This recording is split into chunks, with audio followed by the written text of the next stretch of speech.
Once you answer, it knows your voice. When I was 12, my family moved into an old wooden house on the edge of a mountain town. It had been abandoned for nearly 30 years. The neighbors said it was cursed, but my father only laughed. There's no such thing as ghosts. 3 months later, he disappeared. At first, the house felt ordinary. The floor creaked, the windows rattled in the wind. Every old house makes strange noises. Then, every night at exactly 2:17 a.m., we heard scratching beneath the living room floor. Not rats, not termites. It sounded like fingernails dragging slowly across old wood. Scrape, scrape, scrape.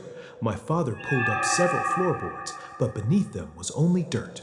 The scratching stopped for 2 nights. Then it returned, louder, closer. One rainy evening, my little sister asked, "Why is Grandpa under the house?" Everyone froze. Grandpa had died 5 years earlier. "He keeps calling Dad," she whispered. "He says he's cold." My father snapped at her, but that night I heard it too. "My son." The voice sounded exactly like my grandfather. The next morning, my father looked exhausted. Mud covered his bare feet, though he insisted he'd never left his bed. That evening, he nailed every loose floorboard shut without saying why. At 2:17 a.m., 3 slow knocks echoed from beneath the floor. Knock, knock, knock. Then someone whispered, "Please, help me." It wasn't Grandpa anymore. It was my mother's voice. She was asleep beside me.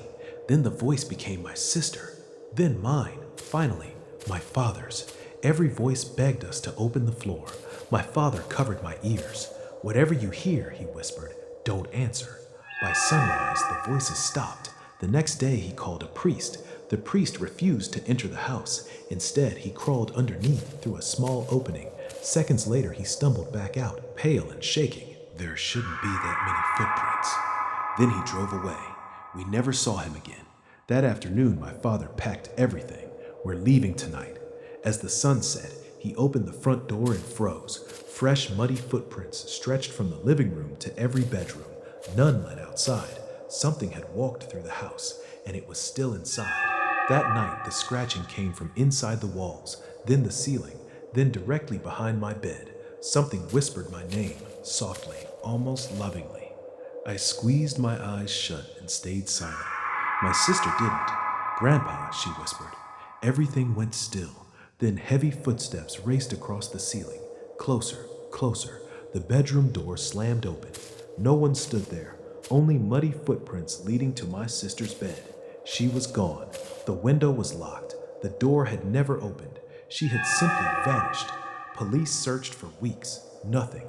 No footprints outside. No sign of a struggle. No evidence she had ever left the house. The next morning, my father burned it to the ground. The fire lasted 6 hours. When it was over, firefighters found no basement, no crawl space, no tunnel, only solid earth beneath the ashes, as if there had never been anything under the house at all. My father never spoke about that night again. 10 years later, as he lay dying, he grabbed my hand. "If it ever calls your name," he whispered, "pretend you didn't hear it." I believed it was over. Until last week, I bought an old farmhouse. The first night, at exactly 2:17 a.m., I heard 3 slow knocks beneath the floor.